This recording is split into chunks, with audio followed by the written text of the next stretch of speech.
Once upon a time, in a faraway land, a young prince lived in a shining castle. Although he had everything his heart desired, the prince was spoiled, selfish, and unkind. But then, one winter's night, an old beggar woman came to the castle and offered him a single rose in return for shelter from the bitter cold. Repulsed by her haggard appearance, the prince sneered at the gift and turned the old woman away. But she warned him not to be deceived by appearances, for beauty is found within. And when he dismissed her again, the old woman's ugliness melted away to reveal a beautiful enchantress. The prince tried to apologize, but it was too late, for she had seen that there is no love in his heart. And as punishment, she turned him into a hideous beast and placed a powerful spell on the castle and all who lived there. Ashamed of his monstrous form, the beast concealed himself inside his castle with a magic mirror as his only window to the outside world. The rose she had offered was truly an enchanted rose, which would bloom until his 21st year. If he could learn to love another and earn her love in return by the time the last petal fell, then the spell would be broken. If not, he would be doomed to remain a beast for all time. As the years passed, He fell into despair. and lost all hope, For who could ever learn to love a beast.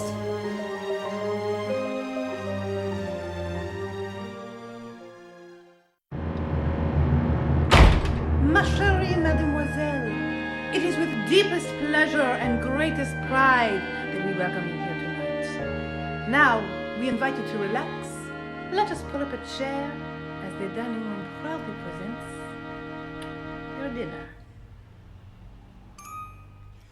Be our guest, put our service to the test. Tie your napkin round your neck, sherry, and we provide the rest. Soup de jour, hot hors d'oeuvres, while we only live to serve. Try the grace of it's delicious, don't believe me, ask the dishes. They can sing, they can dance, after all this is France. And the dinner here is never second best. Go on and fold your letter, take a glance, and then you'll be our guest. We are guest, be our guest.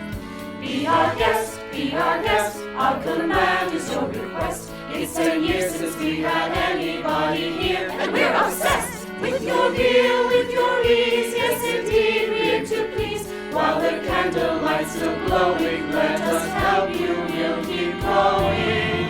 Horse by horse, one by one, till you shout, enough, I'm done.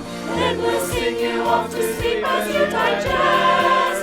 Tonight you'll probably don't know it, now let's eat up. Be our guest, be our guest, be our guest, please be our guest.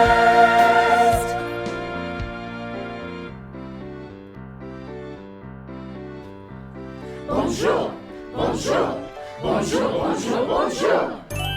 There goes the baker with his tray like always, the same old bread and rolls to sell. Every morning just the same, since the morning that we came to this poor provincial town. Good morning, Belle.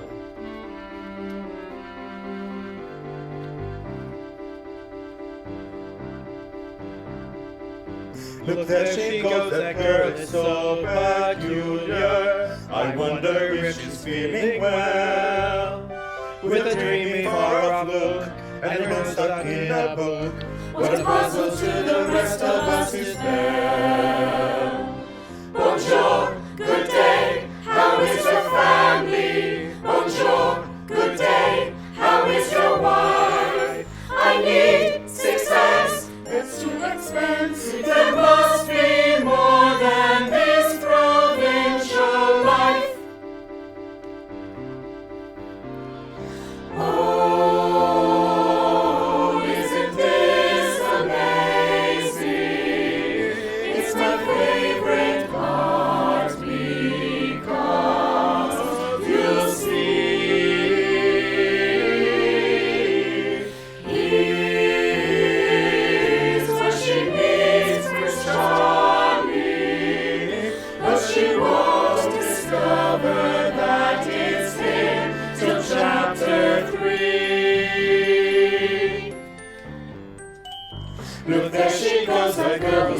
strange but special, a most peculiar mademoiselle. It's a pity and a sin, she doesn't quite fit in, but she really is a funny girl, a beauty but a funny girl. She really is a funny girl. That girl.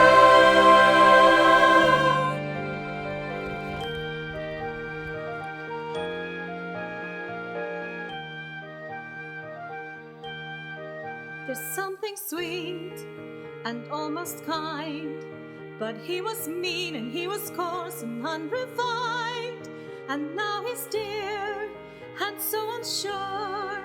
I wonder why I didn't see it there before.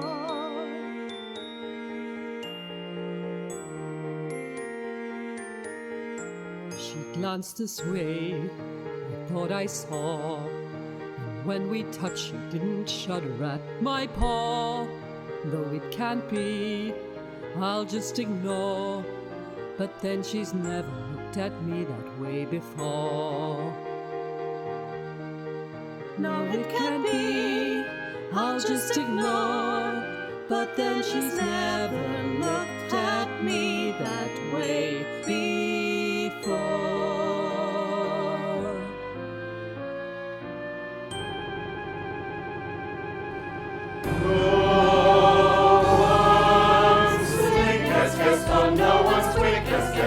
No one's next as incredibly thick as Gaston, for there's no man in town half as manly. Perfect, a pure paragon. You can ask any Tom, Dick, or Stanley, and they'll tell you whose team they prefer to be on. No one's giving like Gaston, a kingpin like Gaston. No one's got a sword cleft in his chin like Gaston. As a specimen, yes, I'm intimidating. I want a guy like Gaston. Give 5 hurrahs, give 12 hip hips. Gaston is the best and the rest is all this. No one fights like Gaston, douses blacks like Gaston. In a wrestling match, nobody bites like Gaston. There's no one as burly and brawny. As you see, I've got biceps to spare. Not a bit of him scraggly or scrawny. That's right, and every last inch of me's covered with hair.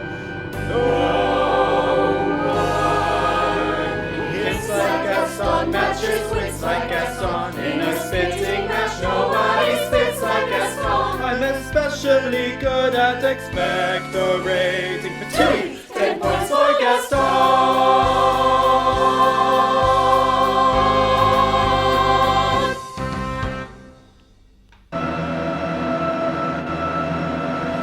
Safe until he's dead. He'll come stalking us at night, sent to sacrifice our children to his monstrous appetite. He'll wreak havoc on our village if we let him wander free. So it's time to take some action, boys. It's time to follow me.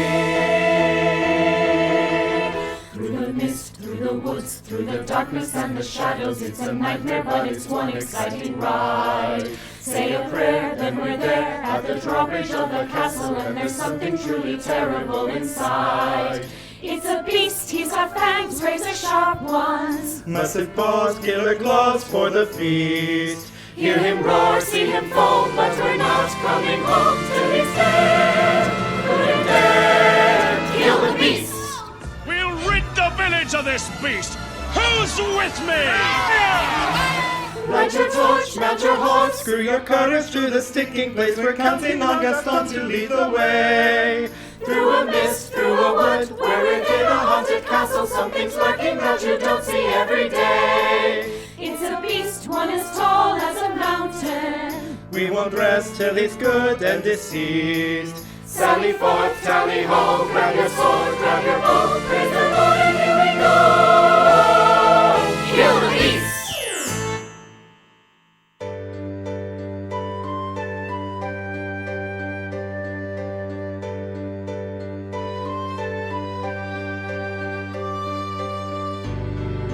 Tale as old as time.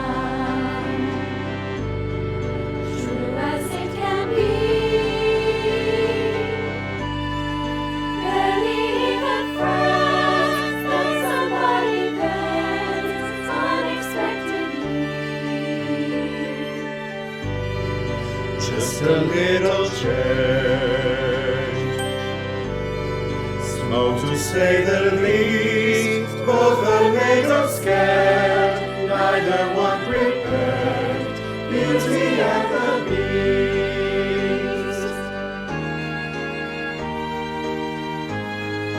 Till as old as time,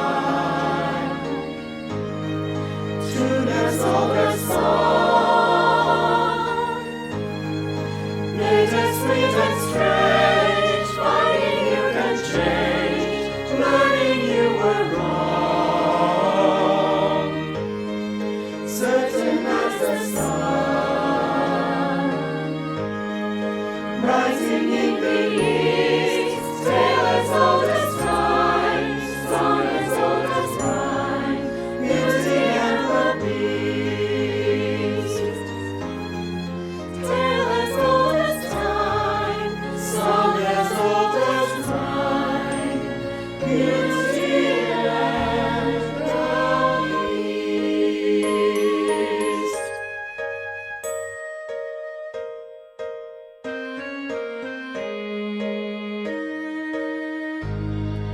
Back off to the cupboard with you now, Chip. It's past your bedtime.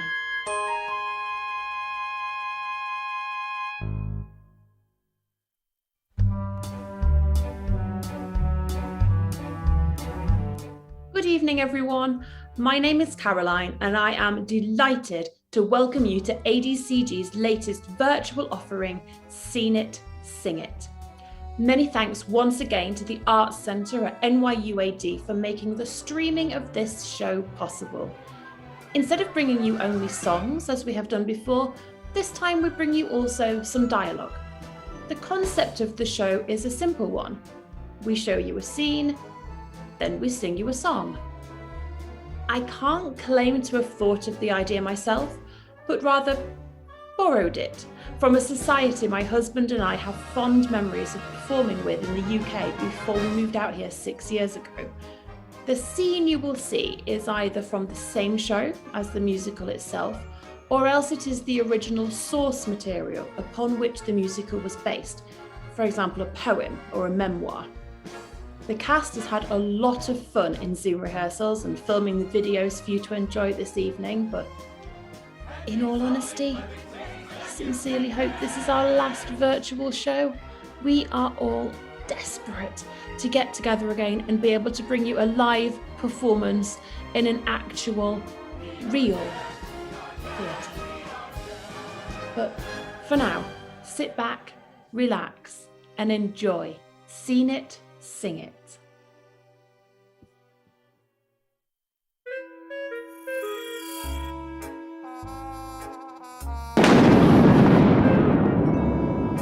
You know what? What? I love you. Oh, I know. Kiss me as only you can. Oh, you devil!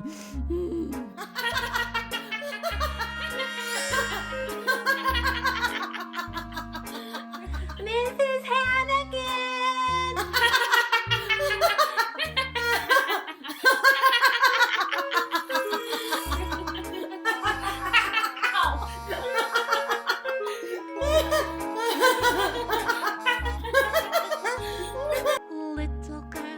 Little girls, everywhere I turn, I can see them. Little girls, night and day I eat, sleep, and breathe them. I'm an ordinary woman with feelings. I'd like a man to nibble on my ear, but I'll admit, no man has bit. So how come I'm the mother of the year? Little cheeks, little teeth, everything around me is little. If I wring little necks, surely I will get an acquittal. Some women are dripping with diamonds, some women are dripping with pearls. Lucky me, oh, look look at what I'm dripping with. Little girl.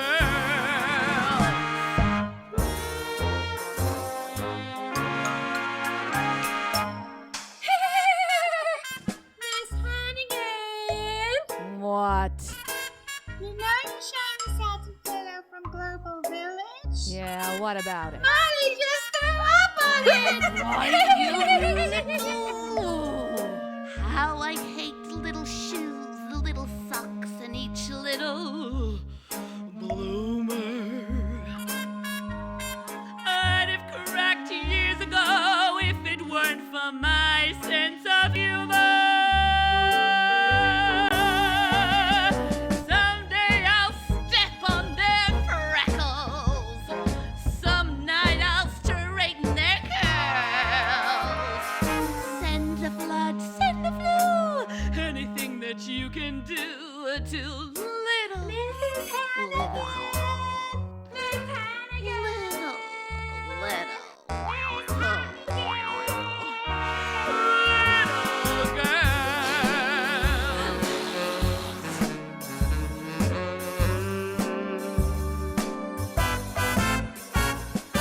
Someday I'll land in the nut house with all the nuts and the squeals. Oh, there I'll stay tucked away till the prohibition of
She was awakened by a shock, so sudden and severe that if Dorothy had not been lying on the soft bed, she might have been hurt.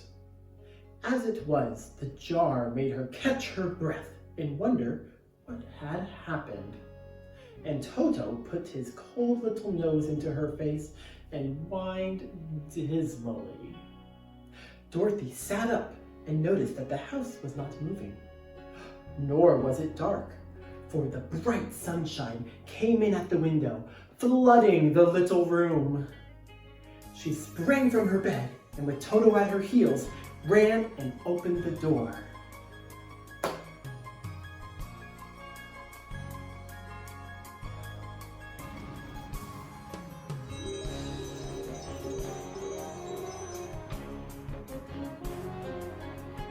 The little girl gave a cry of amazement and looked about her, her eyes growing bigger and bigger at the wonderful sight she saw. The cyclone had set the house down very gently. For a cyclone, in the midst of a country of marvellous beauty. There were lovely patches of greenswald all about, with stately trees bearing rich and luscious fruits. Banks of gorgeous flowers were on every hand, and birds with rare and brilliant plumage sang and fluttered in the trees and bushes.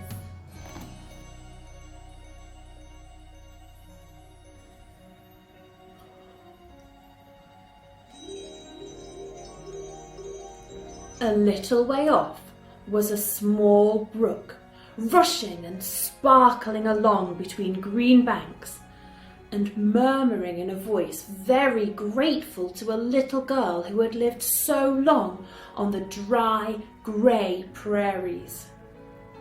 While she stood looking eagerly at the strange and beautiful sights, she noticed coming toward her a group of the queerest people she had ever seen. They were not as big as the grown folk she had always been used to, but neither were they very small. In fact, they seemed about as tall as Dorothy, who was a well-grown child for her age, although they were, so far as looks go, many years older.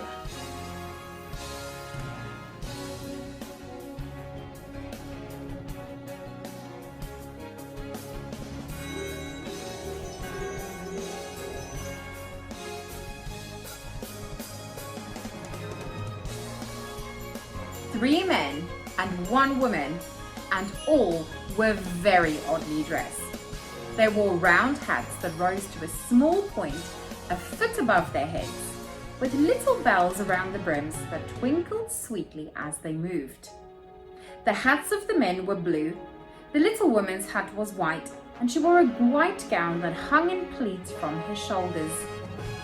Over it were sprinkled little stars that glistened in the sun like diamonds. The men were dressed in blue, of the same shade as their hats, and wore well-polished boots with a deep roll of blue at the tops. The men, Dorothy thought, were about as old as Uncle Henry, for two of them had beards. But the little woman was doubtless much older. Her face was covered with wrinkles, her hair was nearly white, and she walked rather stiffly.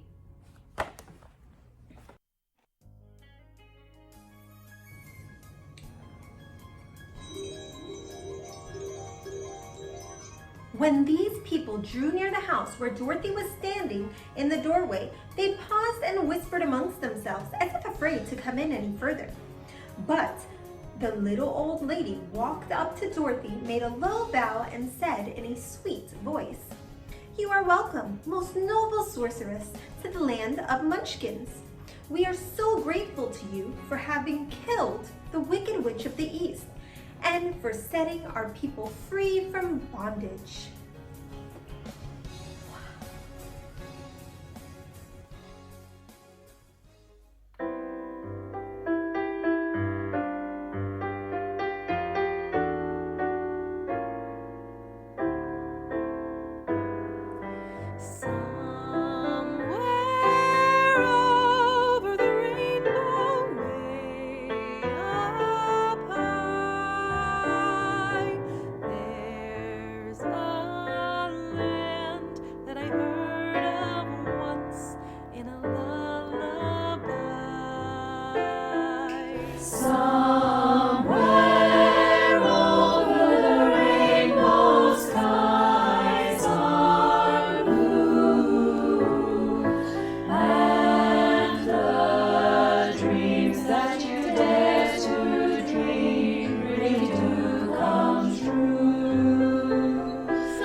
You guys, I love a good princess slumber party.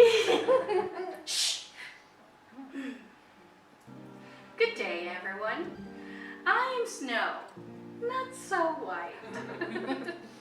And me and the girls here, Cinderella, Sleeping Beauty, and Ariel, hey, are so glad you can join us to our little slumber musical tea party.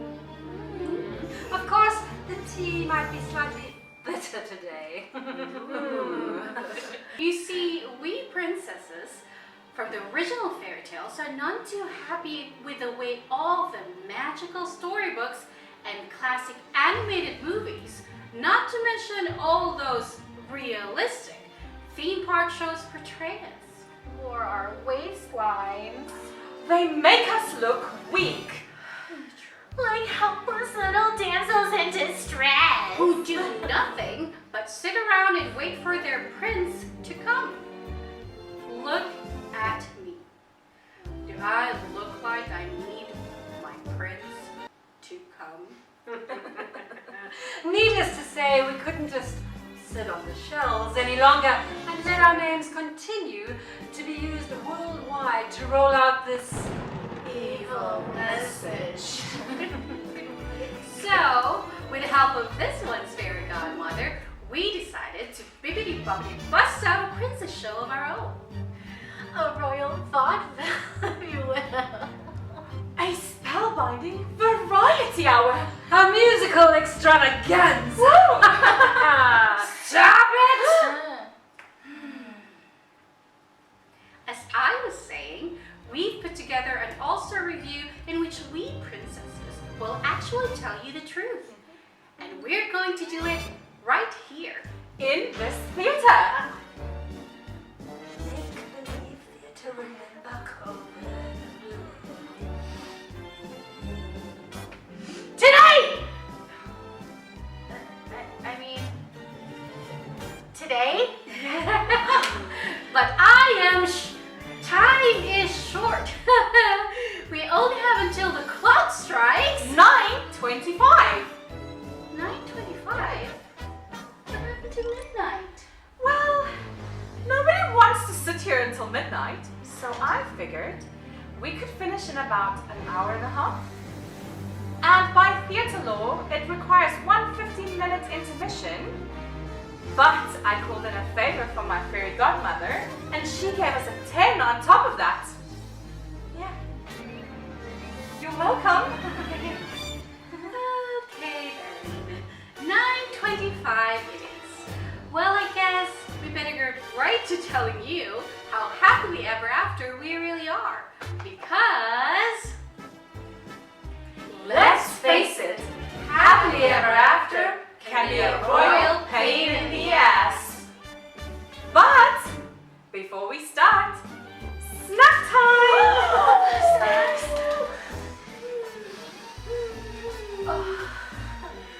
Now that was filling.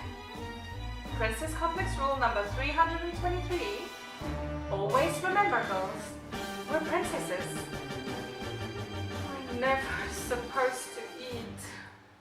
Oh.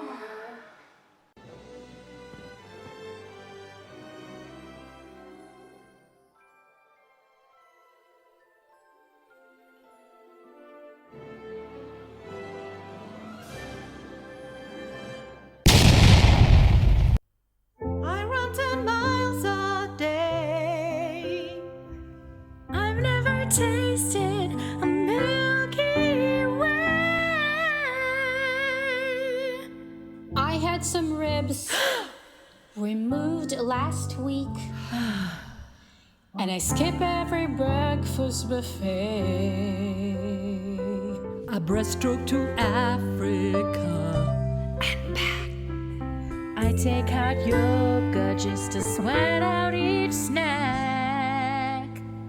I haven't eaten since yesterday, 'cause I'm told to keep my waistline shrinking, told to keep that way in numbers sinking. But I just can't stop thinking that all I wanna do is eat a burger. All I wanna do is eat Cinnabon. Even though princesses are told to say, let them feet. That doesn't keep me from thinking. All I wanna do is All I wanna do is eat. I got a Zumba dance. And I've crossed the oceans just to fit in these pants. And sucked down a bottle of Lipsin just last week. 'Cause we're told to keep our metabolism popping, told to keep those extra pounds a dropping. But I just can't help stopping to think that all I wanna do is eat a pizza. All I wanna do is eat. Look at that. Even though princesses are told they gotta have tiny, tiny seeds. That doesn't keep me from thinking that a single French fry would more than satisfy this hunger deep inside me. But in our films and books, it's all about our looks. So us hungry girls keep craving crash dieting, pound shaving, until we're going stark raving mad. All I wanna do is eat Haagen-Dazs. All I wanna do is eat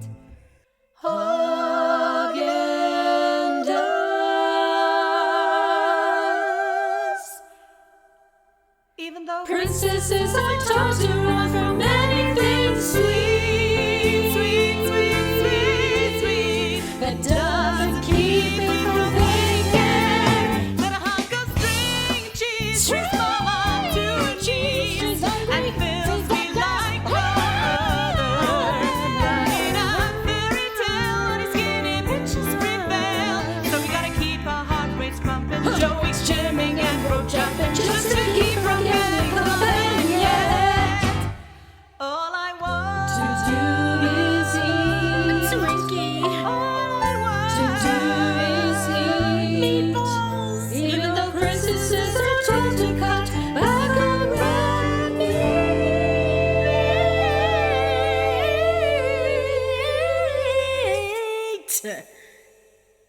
That doesn't keep me from thinking.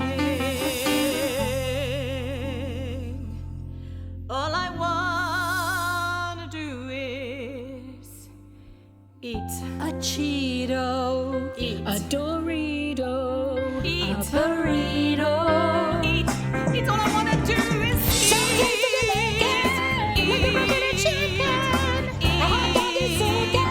Eat. I'm so hungry. I'm gonna eat.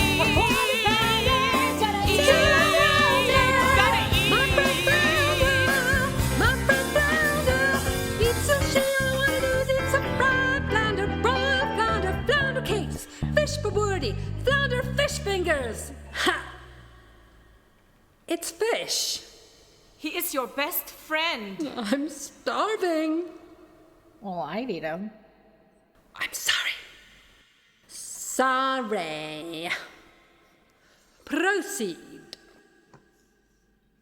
All I wanna do, all I wanna do,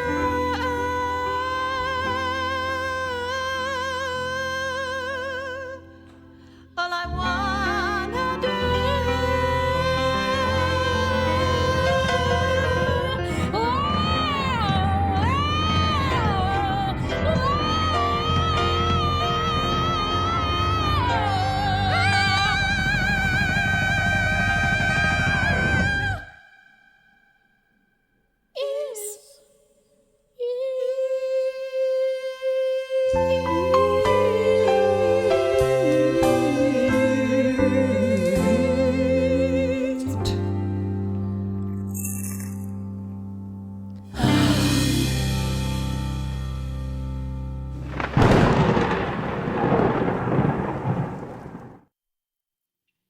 I'm home.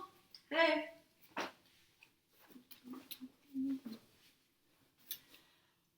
Did we get any messages? Messages. Yes. A woman named Amy called. Amy Brandt. She's the casting director. She went to see your play and she loved it. In fact, she has a huge movie that she wants you to come in and audition for. Huge. Tomorrow. I'm not going to that. I'm sorry. That will kill me. What?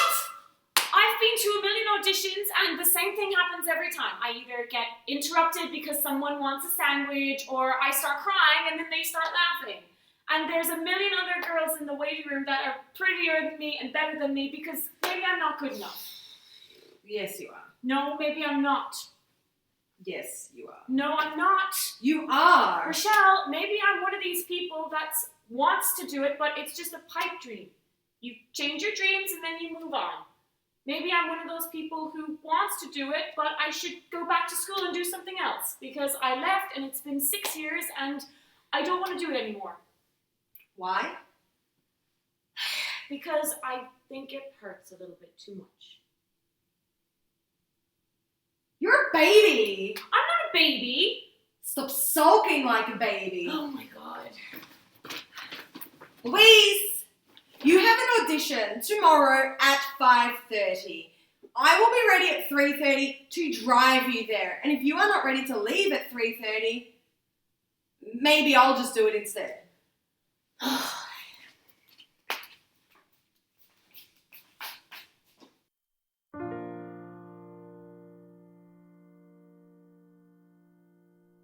Leapt without looking and tumbled into the Seine. The water was freezing. She spent a month sneezing, but said she would do it again. Here's to the ones who dream, foolish as they may seem. Here's to the hearts that ache. Here's to the mess we make.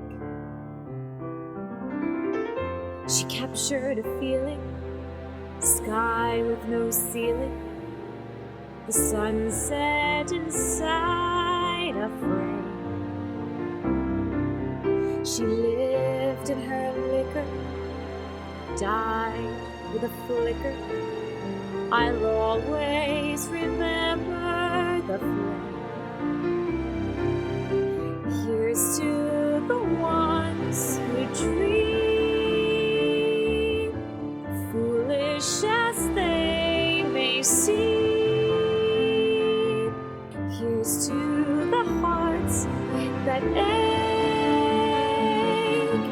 Here's to the mess we make. She told me a bit of madness is key to give us new colors to see. Who knows where it will lead us? And that's why they need us. So bring on the rebels, the ripples from pebbles, the painters and poets and plays. And here's to the fools who dream, crazy as they may seem. Here's to the hearts that ache. Here's to the mess we make.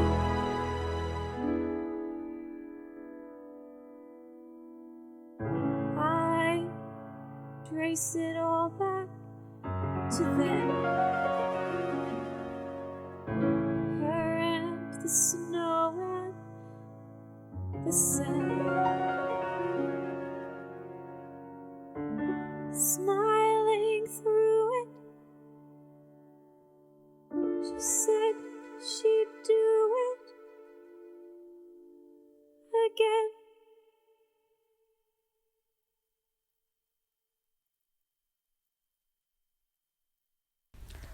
The naming of cats is a difficult matter. It isn't just one of your holiday games.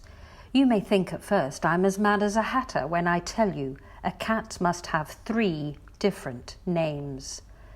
First of all, there's the name that the family use daily, such as Peter, Augustus, Alonzo, or James, such as Victor, or Jonathan, George, or Bill Bailey, all of them sensible, everyday names.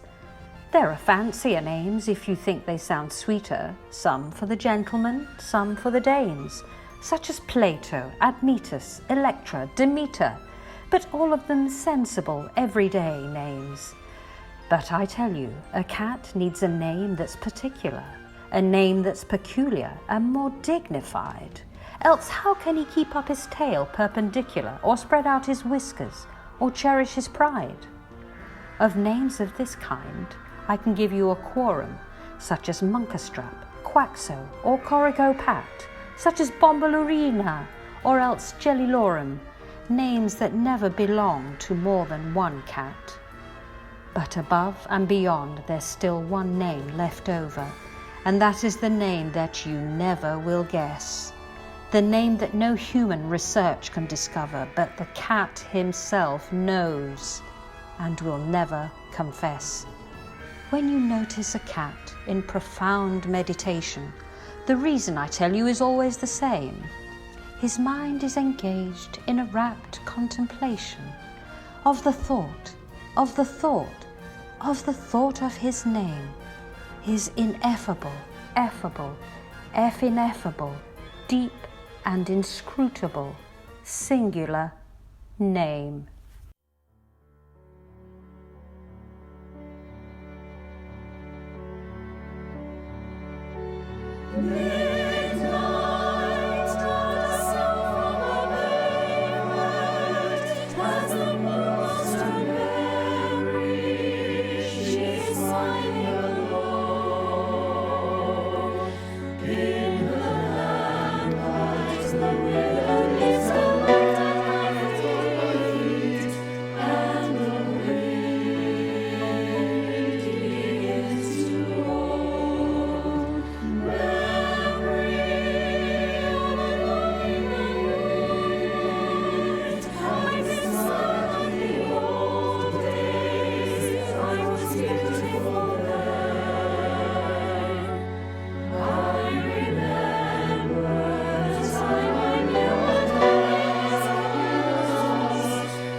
Hi. Do you know where I check in? Excuse me, I've marked up this area with invisible tape. What school do you go to? Shut up! Sorry. Have all the spellers checked in? It seems not all the spellers have taken their seats. If you're still out there with your families, come down and round this way and meet me at the desk. And I need to have a word with Miss Ostrovsky. Miss Ostrovsky, it seems we haven't received your entrance fee. Entrance fee? Did the school not tell you about the $25 entrance fee? Is your mom here maybe? Or your dad? My dad. He had to go into work. He said he's gonna try and come later. Who brought you to the bee, dear? The bus? All right, we'll talk about the entrance fee later. Miss Ostrovsky. What did my dad say? Oh, your dad says he's running late and he'll discuss the entrance fee with you when he picks you up. But did he say when he was gonna come and get Chimerical. here? What was the word? Chimerical. Can I have a definition? It means unreal, imaginary, visionary, wildly fanciful, highly unrealistic.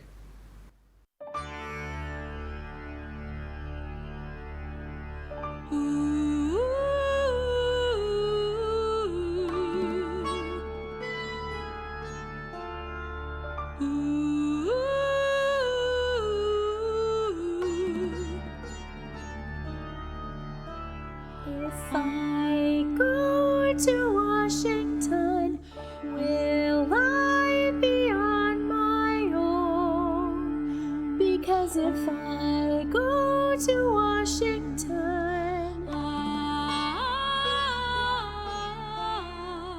who will be my chaperone?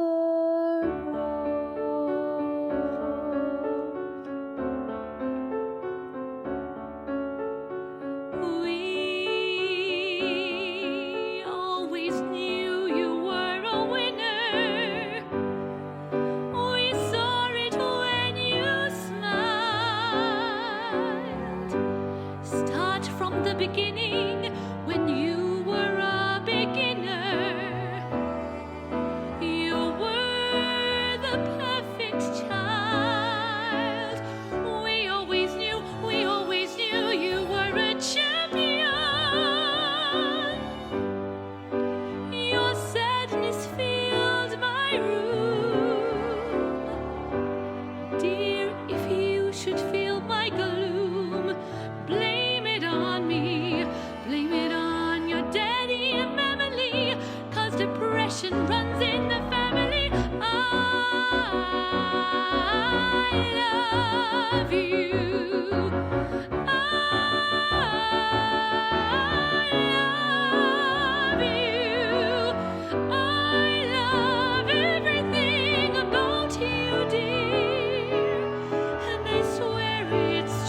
wish you were, wish you were.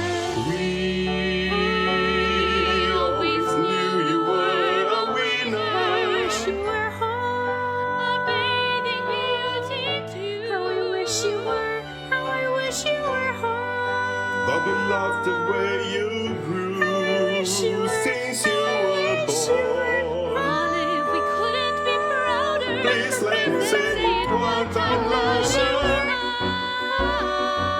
I love you. I love you. I love everything about you, baby. And I swear it's Baby, it's true. true. I love you. I love you.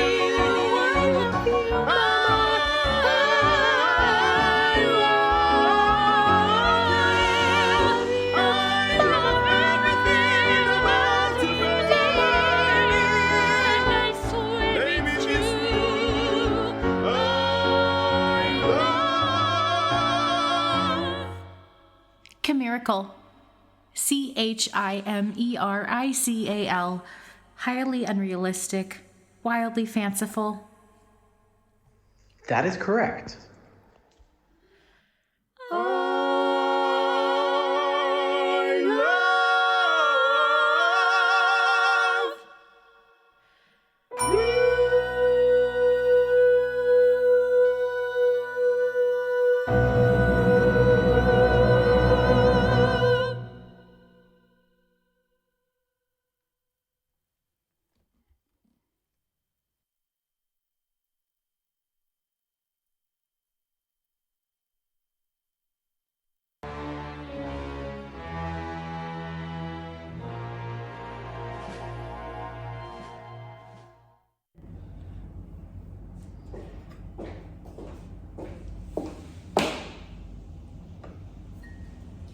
I hope you're proud of what you've done. You've destroyed Anatoly's game, and you've destroyed our marriage. I didn't mean for any of this to happen. I've heard about women like you, trampling all over everybody to get what she wants. It wasn't like that. I didn't plan any of this. You've got to believe me. Whether you did or not, it is us that have to suffer. You don't know the damage you've caused. I do. And I'm sorry. But there's nothing I can do. Why don't you ask Trapp to throw the match? That's the only thing that can help us now. This is all your fault. It is you that have to put it right.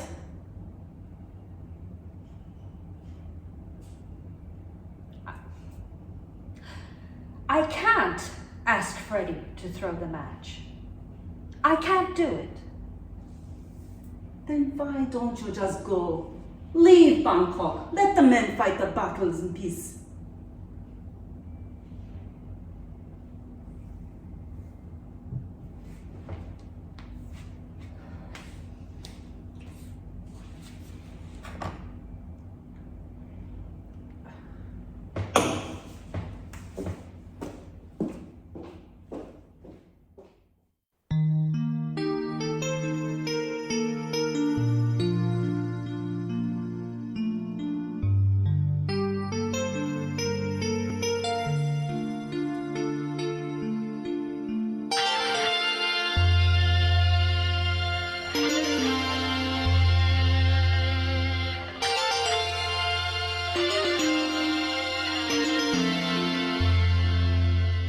Nothing is so good it lasts eternally. Perfect situations must go wrong, but this has never yet prevented me wanting far too much for far too long. Looking back, I could have played it differently. Won a few more moments, who can tell?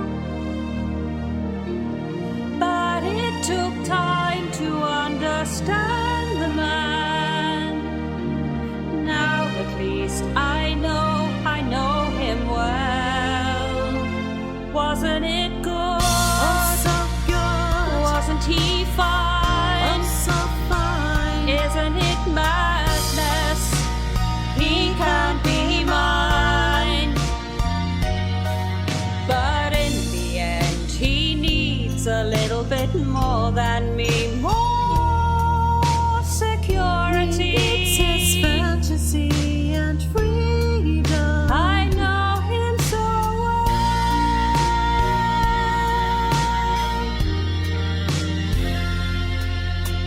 No one in your life is with you constantly. No one is completely on your side. And though I move my word to be with him, still the gap between us is too wide. Looking back, I could have played it differently, so differently. Learned about the man before I fell. I was just a little careless, but I was ever so much younger. I was younger then. Now at least I know him well. Wasn't it good? Oh, so good. Wasn't he fine? Oh, so fine. Isn't it madness? He won't be mine. Didn't I know how it would go if I knew from the start? Why am I falling apart? Wasn't it good? Wasn't he fine? Isn't it madness? He won't be mine. But in the end, he needs a little bit more than me, more security. It's his fantasy and freedom. I know him so well. It took time to understand him. I know him so well.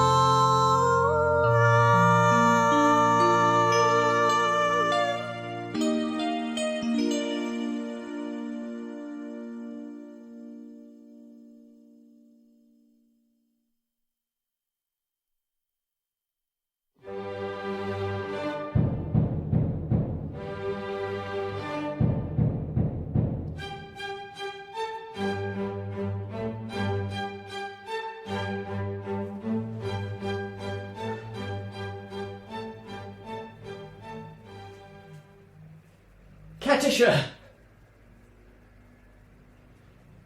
The miscreant who robbed me of my love.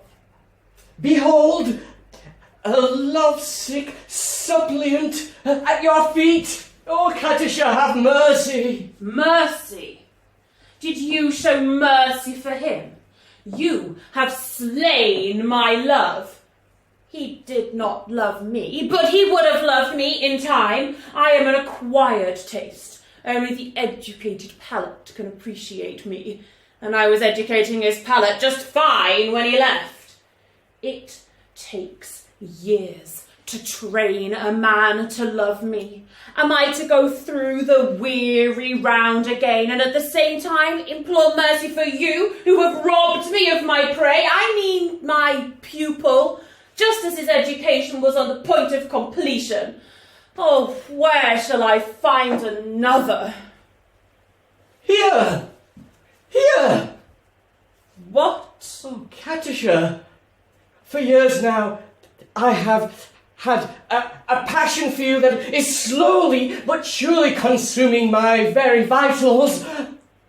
Turn not away from me.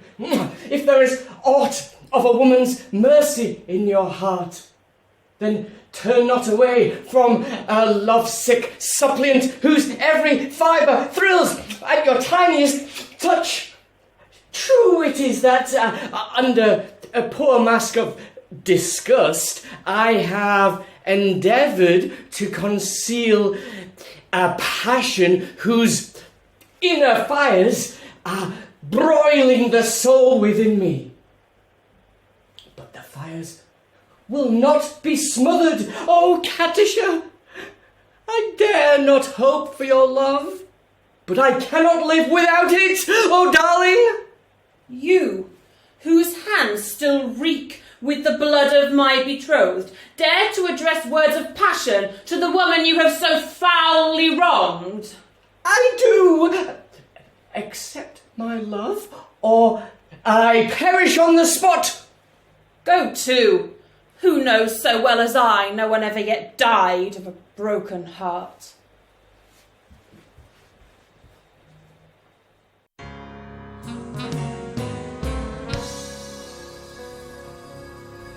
The hour of gladness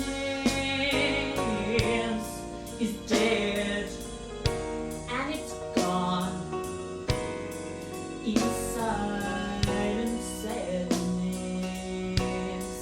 I live alone, and the hope that I cherished all lifeless lies, and all has perished. All has perished, save love, which never dies, which never, oh no, no, no, never, never dies. Whoa.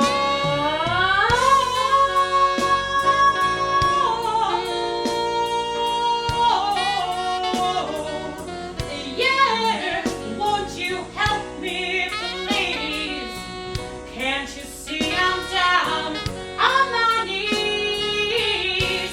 And the hope that I cherish,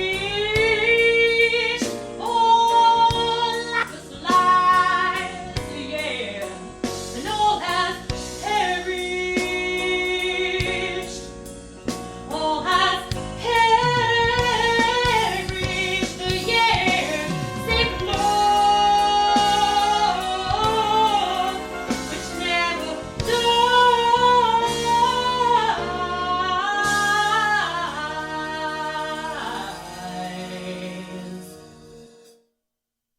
which never, no,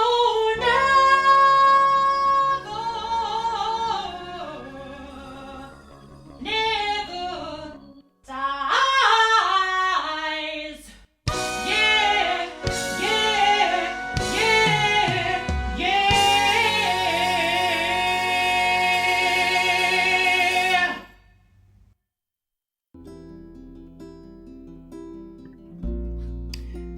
Why I sighed. Before no mortal ever knew a love like mine, so tender, true. Completely wretched you away, and but half blessed in while you stay. If present love can deign to face, deny you to my fond embrace, no joy unmixed my bosom warms, but when the angel's in my arms. June 8th, 1804. Sir, I send for your perusal a letter which has but very recently come to my knowledge.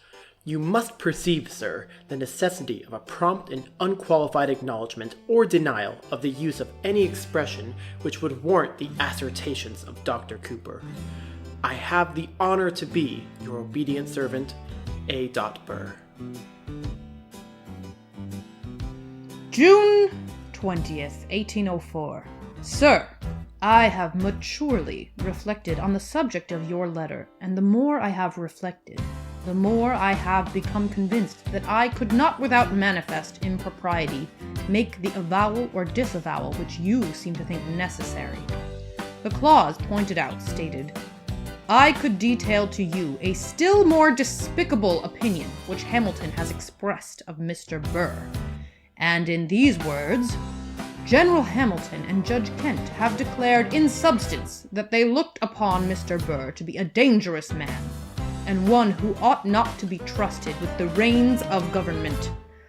I deem it inadmissible on principle to consent to be interrogated as to the justness of the inferences which may be drawn by others from whatever I may have said of a political opponent in the course of a 15 years competition.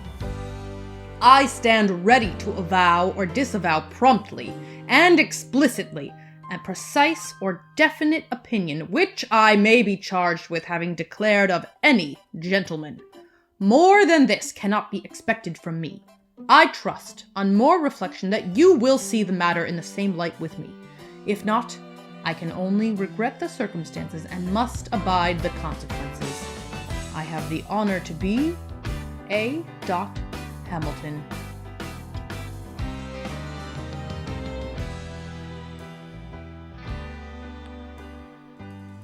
June 21st, 1804. Sir, your letter of the 20th instant has been this day received.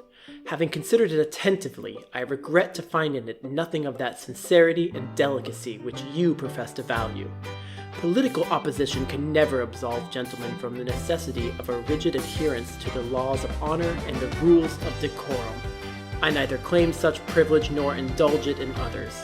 The question is not whether Dr. Cooper has understood the meaning of the word, or has used it according to syntax and with grammatical accuracy, but whether you have authorized this application, either directly or by uttering expressions or opinions derogatory to my honor.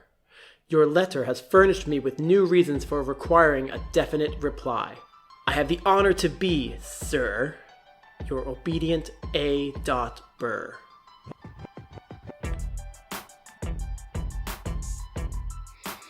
June 22nd, 1804.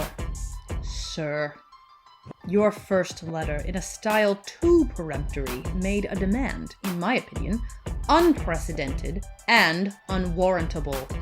If by a definite reply you mean the direct avowal or disavowal required in your first letter, I have no other answer to give than that which has already been given. If you mean anything different, admitting of greater latitude, it is requisite you should explain. I have the honor to be, sir, your obedient servant, Alex. Hamilton. This carried on back and forth for a few days, with things escalating quickly.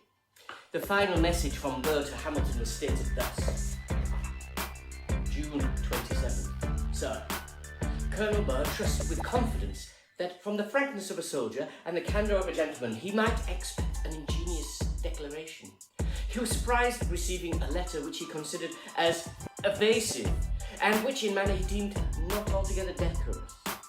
In one expectation, however, he was not wholly deceived, for the close of General Hamilton's letter contained an intimation that if Colonel Burr should dislike his refusal to acknowledge or deny, he was ready to meet the consequences. Colonel Burr feels as a gentleman should feel when his honour is impeached or assailed, and without sensations of hostility or wishes of revenge, he is determined to vindicate that honour at such hazard as the nature of the case demands.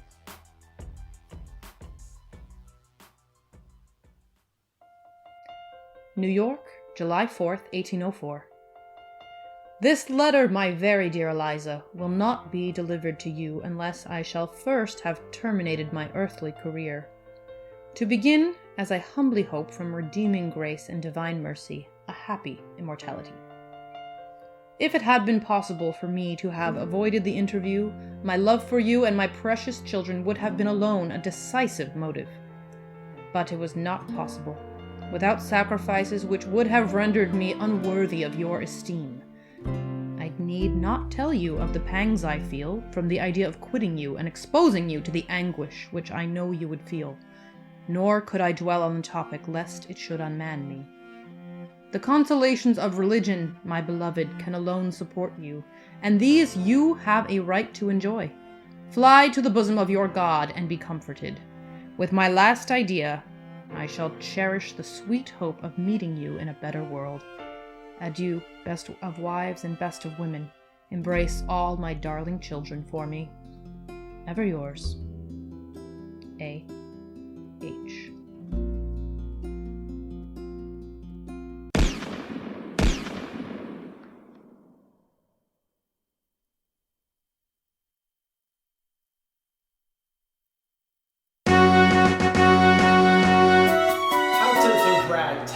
orphan, son of the poor and a Scotsman, dropped in the middle of a forgotten spot in the Caribbean, by providence, impoverished in squalor, grow up to be a hero and a scholar? The $10 founding father without a father got a lot farther by working a lot harder, by being a lot smarter, by being a self-starter.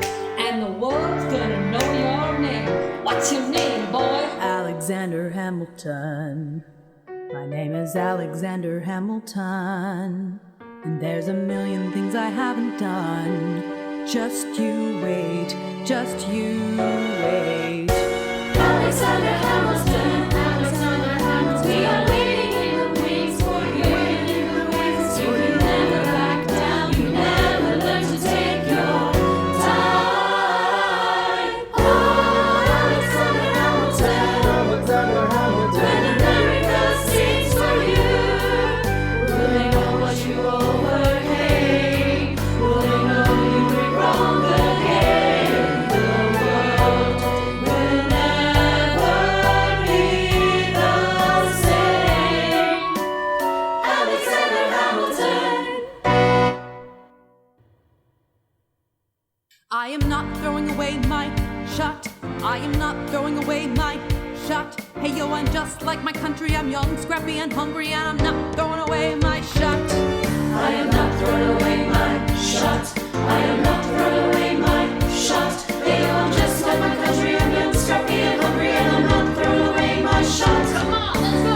Rise up when you're living on your knees. You rise up. Tell your brother that he's gotta rise up. Tell your sister that she's gotta rise up.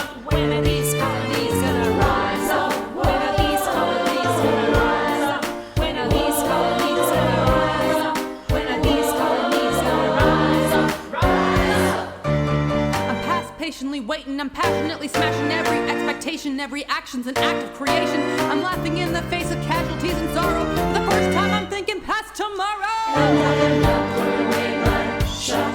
I am not throwing away my shot. Hey, I'm just like my country. I'm young, scrappy, and hungry, and I'm not throwing away my shot. We're gonna rock this away my shot. We're gonna rock this away my shot. We're gonna rise up, rise up. It's time to take a shot. Rise up, rise up. It's time to take a shot. Rise up. It's time to take a shot. Rise up. Take a shot, shot, shot. It's time to take a shot. Time to take a shot. And I am not throwing away my shot.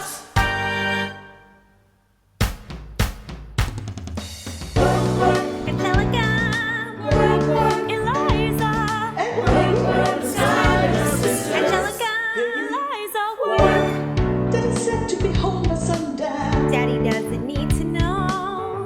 Doesn't say not to go downtown. Like I said, you're free to go, but Look around, look around. Angelica, remind me what we're looking for. She's looking for me. Eliza, I'm looking for a mind at work, work. I'm looking for a mind at work, work. I'm looking for a mind at work, work.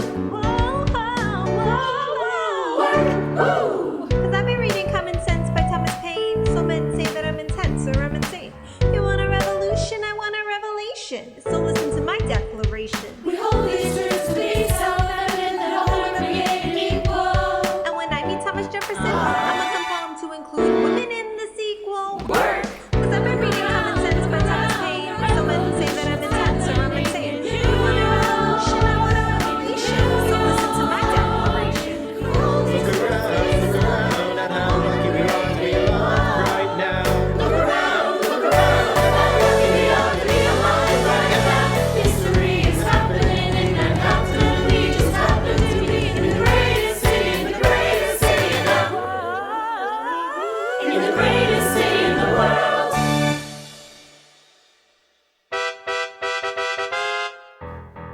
No one else is in The room where it happened. The room where it happened. The room where it happened. No one else is in The room where it happened. The room where it happened. The room where it happened. No one really knows how the Bodies get to guess the pieces that are sacrificed. every game of chess. The room where it happens. No one else was in The room where it happens. No. What else is in the room where it happened? The room where it happened. The room where it happened. No one else was in the room where it happened.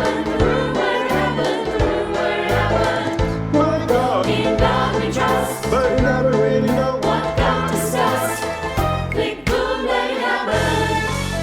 No one else was in the room where it happened.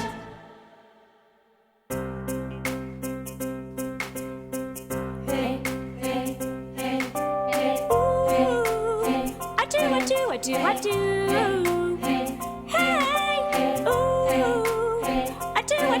Hey, I do.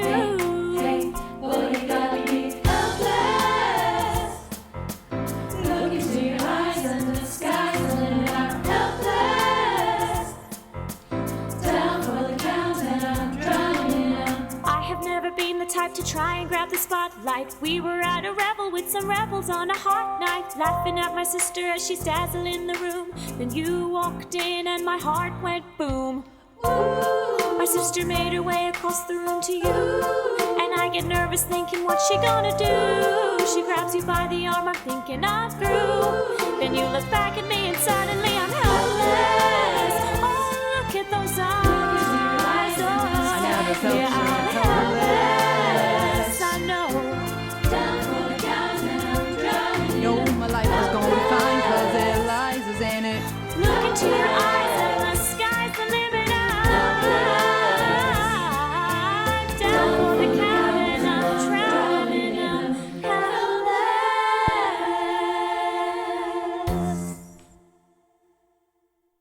The world turned upside down. The world turned upside down. The world turned upside down. The world turned upside down. Down, down, down. Freedom for America, freedom for France. Gotta start a new nation, gotta meet my son. We won. We won. The world turned upside down.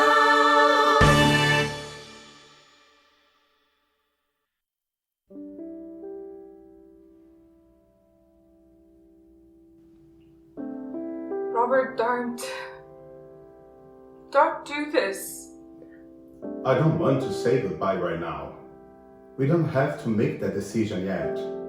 We'll see each other if you change your mind.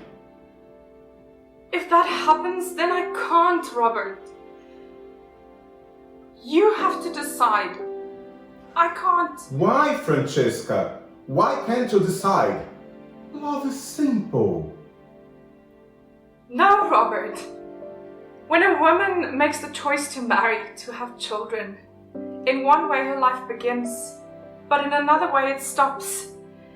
You build a life of details. You become a mother, a wife, and you stop and stay steady for your children to move. And when they leave, they take your life details with them. And then you're expected to move again, only you don't remember what makes you move. Because no one has asked in so long, not even yourself. You never in your life think that love like this can happen to you. Francesca, please. I was wrong, Robert. I was wrong, but I can't go. Let me tell you why I can't go. And you tell me again why I should go.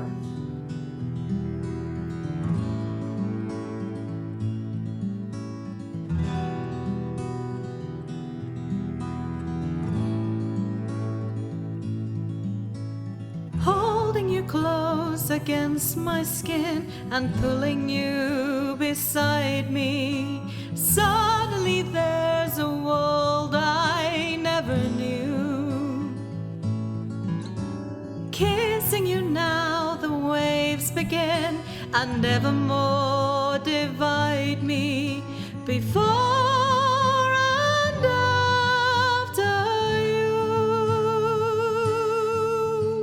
you were the touch at once erased the lines and walls around me. How did you know exactly what to do? Feeling your fingers on my waist, I know my fate has found me. Before and after you.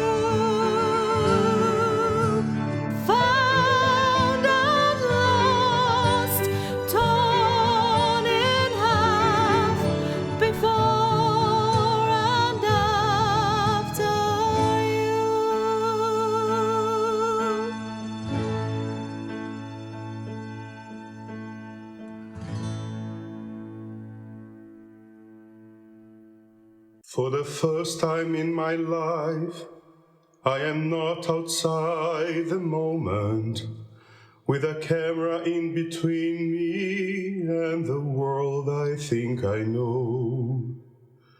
For the first time in my life, I am somehow part of something. You surround me, you connect me, and I think I can't let go. For the first time in my life, you have opened up a channel. There is nothing to contain us.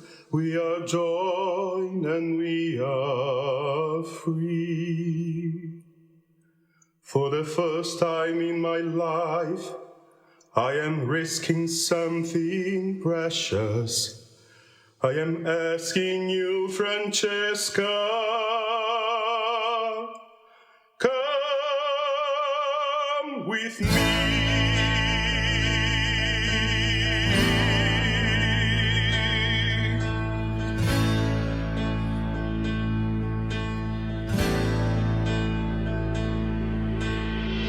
I can tell you I know what the future will be.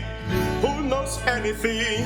I just look at those eyes, you've got so much to see.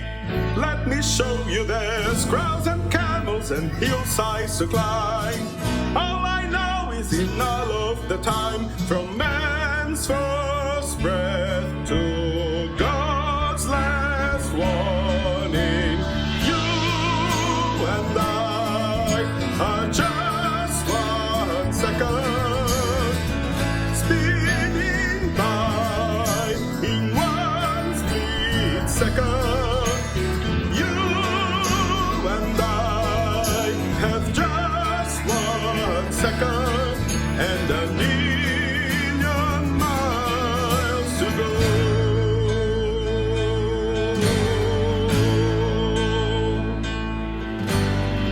I don't need to be rich, I don't need something new. I don't want to go back to a world without all I needed my whole life was you. If I left this behind, please just look at me. You are born with a wondrous soul. This is how you begin to behold. The stars keep burning, worlds keep turning, and you and I are just 1 second, spinning by in just 1 second. You and I have just 1 second and a million miles to go. Turning up before and after. Come with me.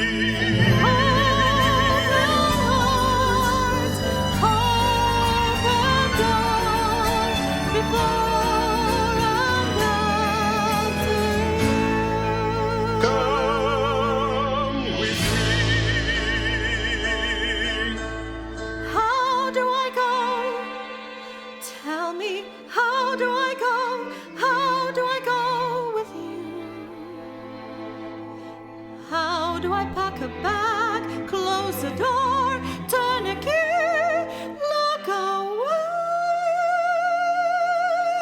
Look at where I am and who I am and tell me, is there something I don't know? How do I go? How can I go with you? I can tell you I know what the answer will be. It's impossible, but this is bigger than what we can see. This is destiny. We are tied, we are locked, we are bound. This will not be reversed or unwound. Whatever fate the stars are waving will not break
Forever? No, Robert. I can't.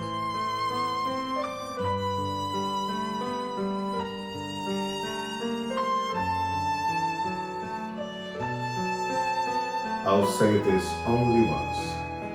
I never said it to anyone before.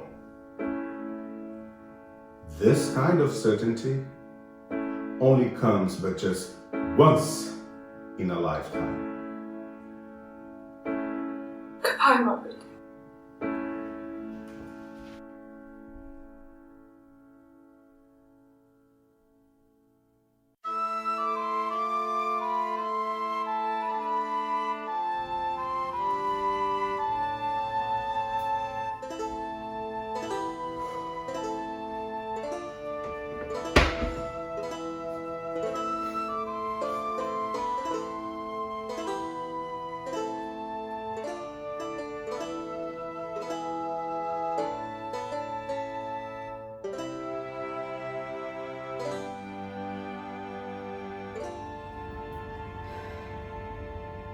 I know it's been a while since we put money in our money box.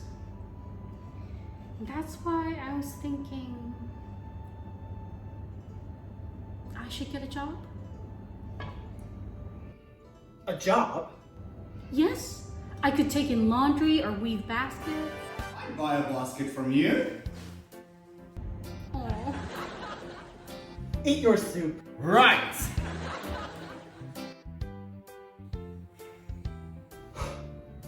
B, if you get a job, everyone's gonna think I'm a failure. None of the other writers' wives have jobs. Well, they should, because it's the 90s. B, you don't have to work. You don't have to worry, because everything's gonna be great. Except that our play's been cancelled. What? It's not canceled. That's such a negative way to put it. I mean, yes, we're no longer doing Richard II, but only because we've come up with something even better. Oh? What is it? Can't say. Don't want to jinx it. Aw. Does it have a happy ending? Sure hope so. Hey, why'd you do that for? Because you're doing it again. You're taking on everything, and you keep trying to protect me. He does that. Go to your room. We only have one room. Then go to your bed. Okay. Listen, B. No, you listen. Because all I wanted to do is to help you, make things better. And I need to know that you understand. If you ever got in trouble, I will be there on the double just to bail you out. If there's anything you lack, you know I've always got your back, that's what it's all about. Think of me as your sidekick, helping you whenever I can. I'm more than just a woman, baby, when the pressure's coming, baby, let me be your right-hand man. But you're not a man. I'm the man. You're not hearing me. If you're ever in a pickle, you can call for me and quick will be how fast I run. Not in a pickle. You and me should be a team for any dream or any scheme, that's how it should be done. Sure, I could stay in the background, just smiling every now and again. But just to be a pretty lady, that would be a pity, baby, let me be your right-hand man. You should listen to her. She's usually right. Eat your cabbage. Okay. I am stronger than you think, don't be thinking I ain't tough. I am where it ought to go when the going's getting rough. So when things are going badly, But they're not. They kind of are. No, things are fine. Love? Then it's okay. Whoa, What? quit trying to protect me. Can we change the subject, please? Not until I know that if you're ever in a fix and it's a fix you need to nix, then I'm your go-to guy. You're not a guy. Don't be so literal, and don't forget I'm not a shrinking violet, a solid rock. Am I? So don't be thinking of crumble when the you know what hits the fan.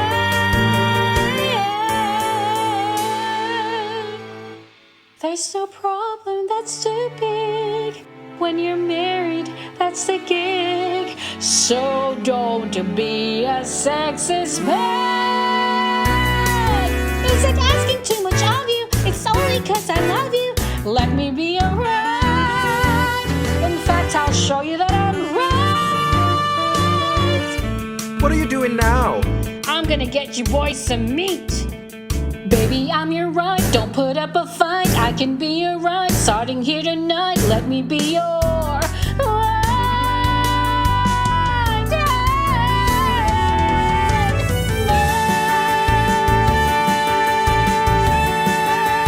Let me be your right hand man.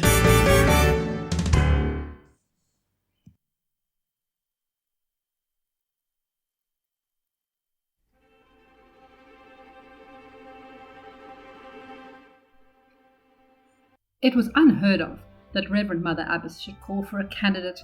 What might this mean? Her private parlour was far at the other end of the old abbey, and I chose the longest detour to go there, in order to gain time for examining my conscience. I was the black sheep of the community, there was no doubt about that. I never meant anything bad, but my upbringing had been more that of a wild boy than that of a young lady. Time and again I had been warned by the mistress of novices that I could not race over the staircase like that, taking 2 and 3 steps at a time, that I definitely could not slide down the banister, that whistling, even the whistling of sacred tunes, had never been heard in these venerable rooms before, that jumping over the chimneys on the flat roof of the school wing was not fitting for an aspirant to the novitiate of the Holy Order of St. Benedict. I agreed wholeheartedly each time, but the trouble was, there were so many new trespasses occurring every day. Shyly, I knocked on the heavy oaken door, which was so thick that I could only hear faintly the Ave Benedictine, equivalent of the American "Hello, come in." The massive door opened into a big room with an arched ceiling. Near the window, there was a large desk, from which rose a delicate small figure wearing a golden cross on a golden chain around her neck. "Maria, dear, how are you, darling?" Oh, this kind, kind voice. Not only stones, but big rocks fell from my heart when I heard that tone. How could I ever have worried? No, Reverend Mother was not like that, making a fuss about little things like whistling. And so a faint hope rose in my heart that she might perhaps talk to me now about the definite date of my reception. "Sit down, my child." "No, right here, near me." After a minute's pause, she took both my hands in hers, looking inquiringly into my eyes, and said, "Tell me, Maria, which is the most important lesson our old Nonnenberg has taught you?" Without a moment's hesitation, I answered, looking fully into the beautiful dark eyes, "The only important thing on earth for us is to find out what is the will of God, and to do it." She replied, "Even if it is not pleasant, or if it is hard, perhaps very hard." The hands tightened on mine. Well now, she means leaving the world and giving up everything and all that, I thought to myself. Yes, Reverend Mother, even then, and wholeheartedly too. Releasing my hands, Reverend Mother sat back in her chair. "All right then, Maria. It seems to be the will of God that you leave us. For a while only," she continued hastily when she saw my speechless horror. "Leave Nonnenberg!" I stuttered, and tears welled up in my eyes. I couldn't help it.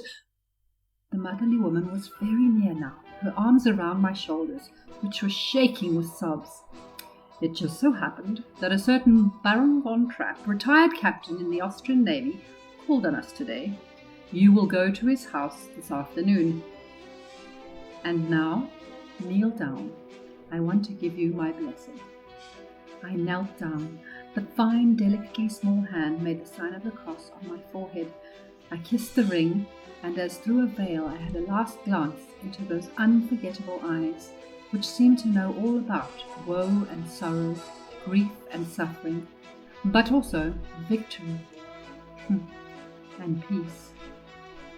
I couldn't utter a single word without bursting out loudly. But no words were needed anyway. Now then, go and do it, and wholeheartedly too.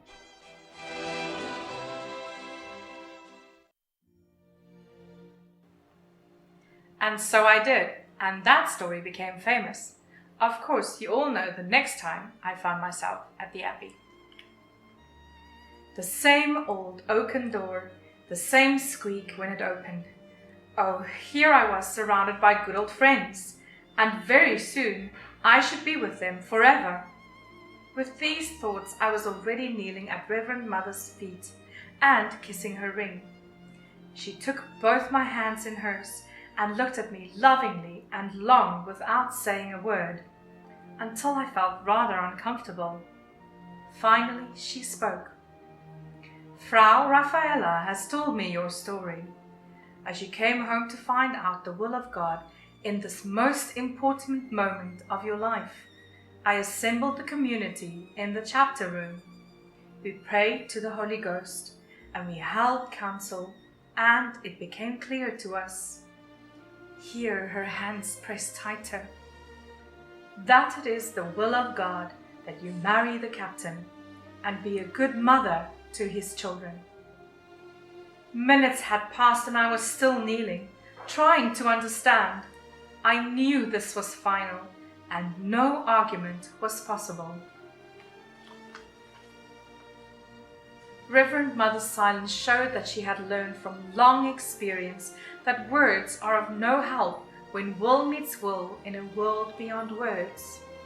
When, still dazed, I looked up and saw her lips move soundlessly in prayer, and the beloved eyes were filled with tears of compassion. That broke the dam and melted the stubborn resistance. In true sincerity of heart, I asked, "What does God want of me now, Reverend Mother?" "He wants you to serve him well where he needs you most, and serve him wholeheartedly and cheerfully." Slowly I wound my way home. The children must be in bed by now, I thought, when I opened the big house door as quietly as possible to slip in unnoticed. But there stood the captain. "Well, and?" was what he said. Timidly I went over, and all of a sudden there came all the tears I hadn't found before. "They said I have to marry you." Without a word he opened his arms wide, and what else could I do? With a wrenching sob I buried my face on his shoulder. The next day, after breakfast, their father told his children that they had been right. Only if he married me I should have to stay forever, and for that reason he was going to marry me. It was touching and heartwarming to experience all the kissing and squeezing that followed, the genuine joy and relief of the children. My children.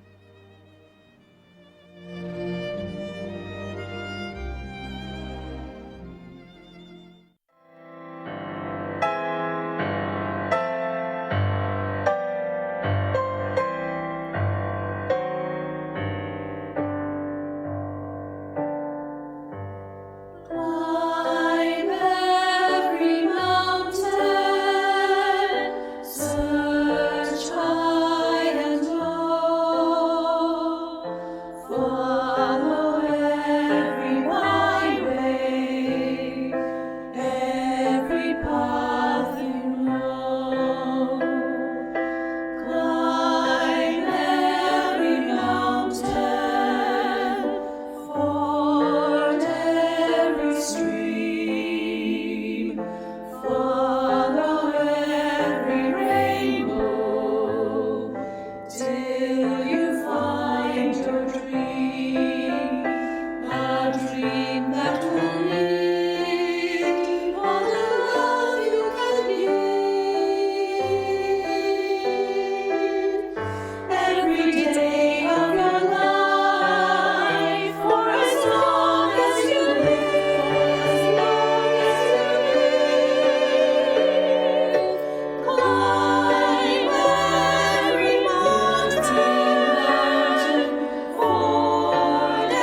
Well, I guess you already know what happened next.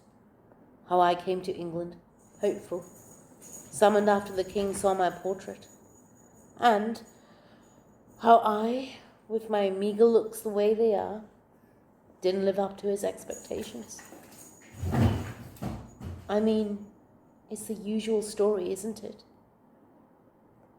The savvy, educated young princess deemed repulsive by the wheezing, wrinkled, ulcer-ridden man, 24 years her senior.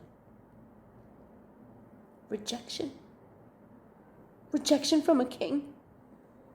How can anyone overcome the fate as devastating than being forced to move into a resplendent palace in Richmond with more money than I could ever spend in a lifetime?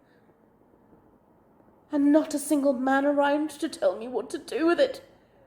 I mean, seriously. Just tragic.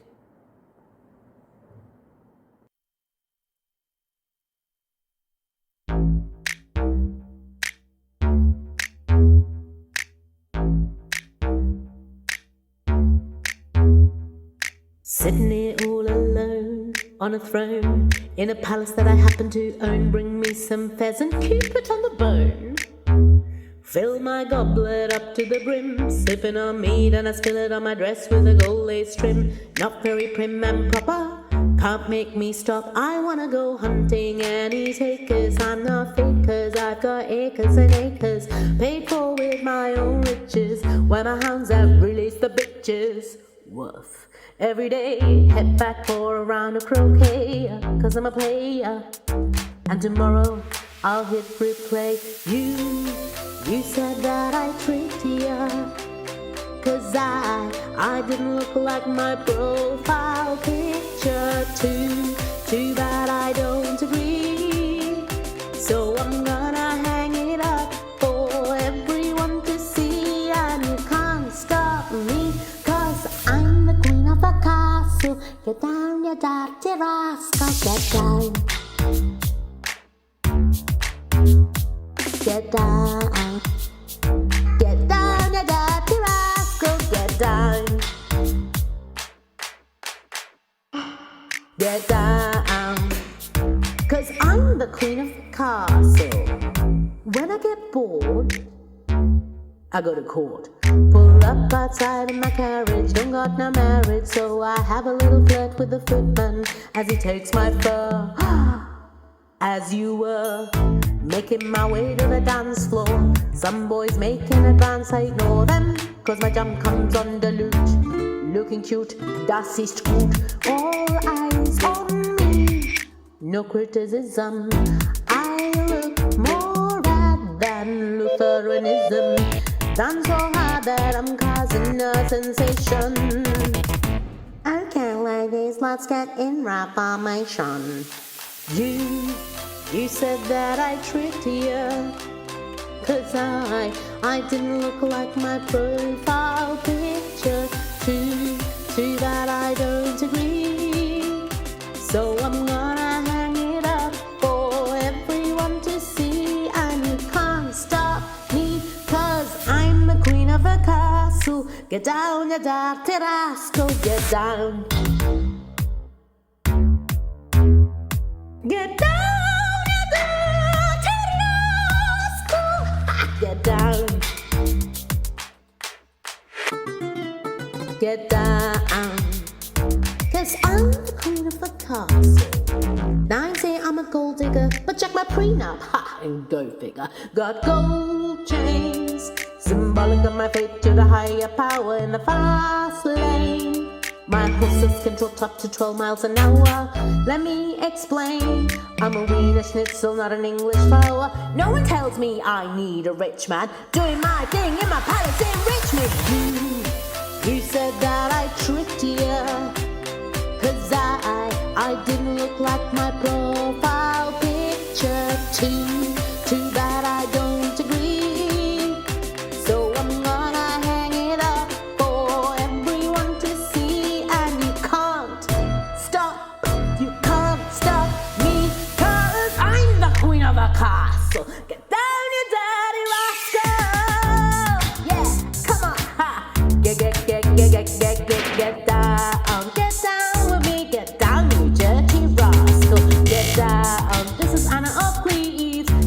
Get down, ow, 'cause I'm the queen of the castle.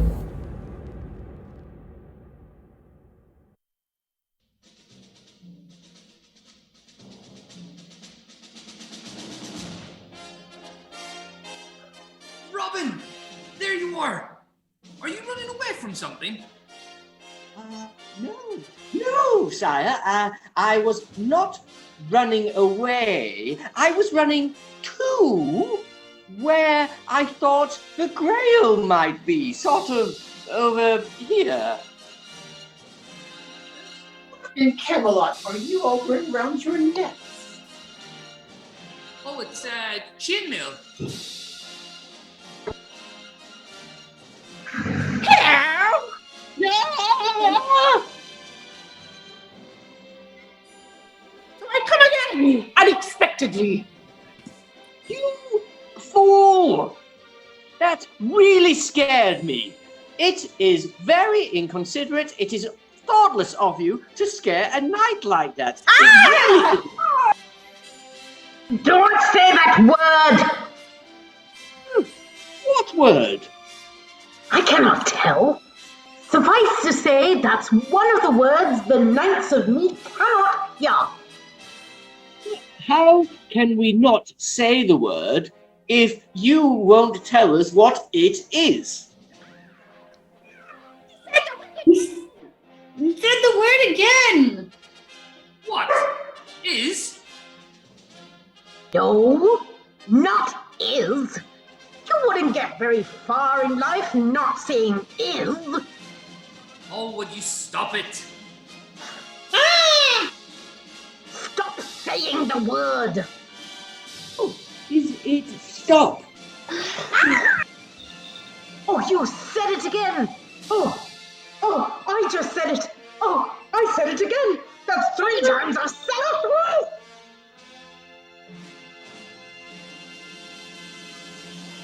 Oh, Knights of Knee, we brought you your shrubbery. Okay, can we pass? That is a good shrubbery. Oh, I like the cat smell particularly, but there is one small problem. And what's that? We are now no longer the knights who say ni. Ni? We are now the knights who say iki, iki, iki, patang, patang, boing, boing, biscuit barrel, woo! Therefore, we must give you a new test. A new test? And what is this test? Oh, Knights of Icky. Oh, artists formerly known as the Knights who say knee. The new test is you must put on a Broadway musical. Oh, yes! But not an Andrew Lloyd Webber. Oh, no. Come on, let's go book seats on the web. Iki, what is this? Let's go continue to review. Have you ever heard of this Broadway? Sire, and we don't stand a chance. And why is that? Well, because Broadway is a very special place, filled with very special people who can sing and dance, often at the same time. They are a multi-talented people, a people who need people, who are in many ways the luckiest people in the world. I'm sorry, sire, but we don't stand a chance. Well, there must be something we can do.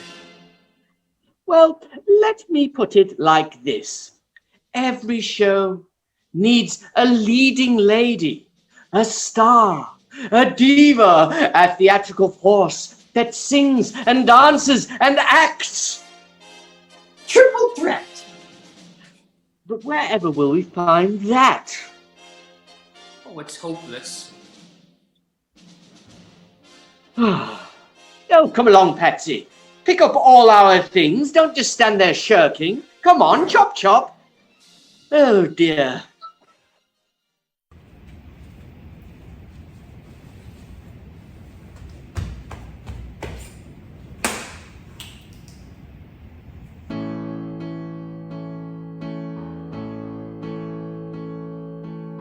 Whatever happened to my part? It was exciting at the start. Now we're halfway through Act 2, and I've got nothing yet to do. I've been off stage for far too long. It's ages since I had a song. This is one unhappy diva. The producers have deceived her. There is nothing I can sing from my heart. Whatever happened to my part? I am sick of my career, always stuck in second gear, up to here with frustrations and with fears. I've no Grammy, no rewards, I've no Tony Awards. I'm constantly replaced by Britney Spears. Britney Spears.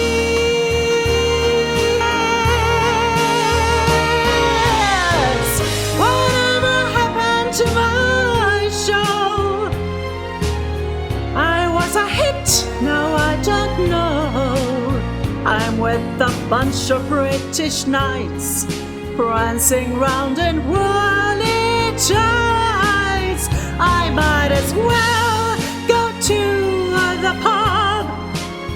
They've been out searching for a shrub, out shopping for a bush. Well, they can kiss my tush. It seems to me they really lost the plot. Whatever happened to my... I'll call my agent, damn it! Whatever happened to my... Not yours, but my...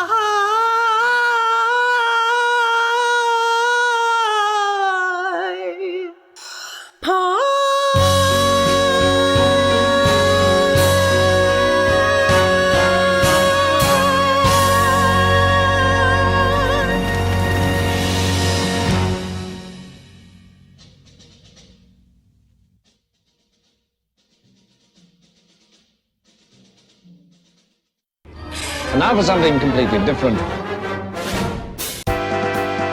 Don't be strong, keep right on to the end of the song. Find your prayer, find your prayer, find your prayer, find your prayer. Life is really up to you, you must choose what to pursue. Set your mind on what's to find, and there's nothing you can do. Gonna find your way, something bright to the end. You'll find your goal, my friend. Find your friend, you won't fail. Find your prayer, find your prayer, find your prayer. All right, stop that. No more bloody songs.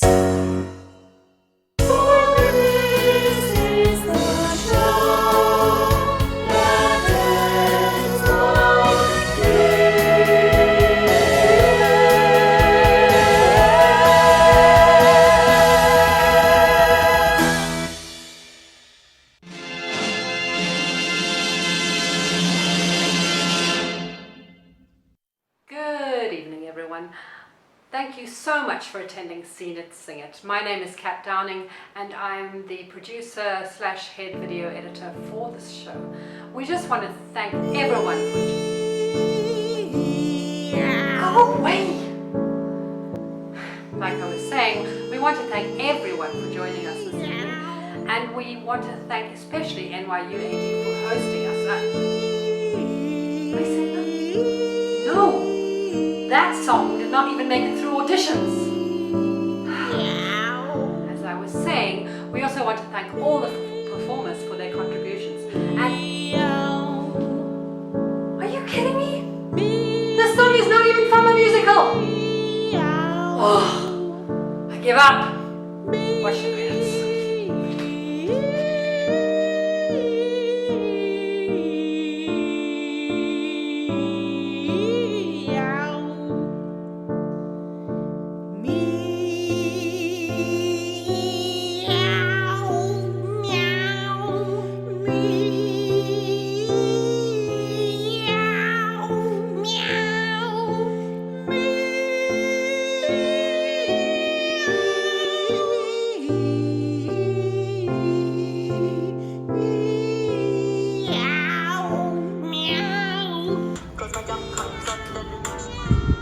I forgot.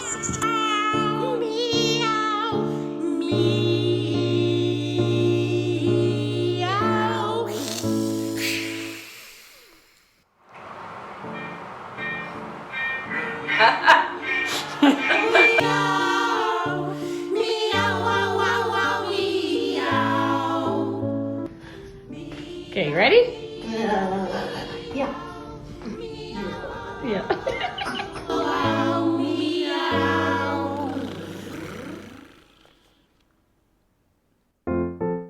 Oh gosh, that's not how it works.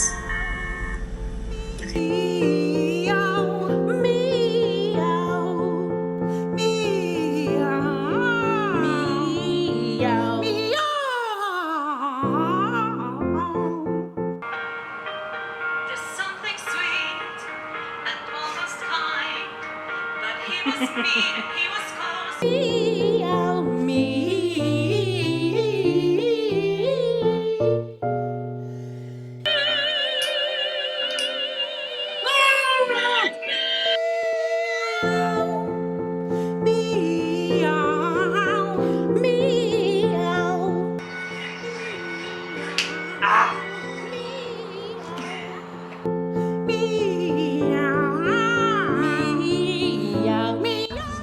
It's okay, I can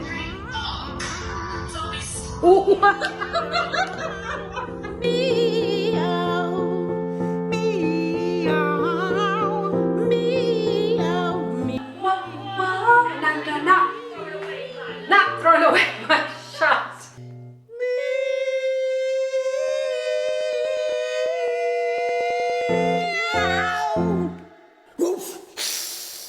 Sexy pose. Yes.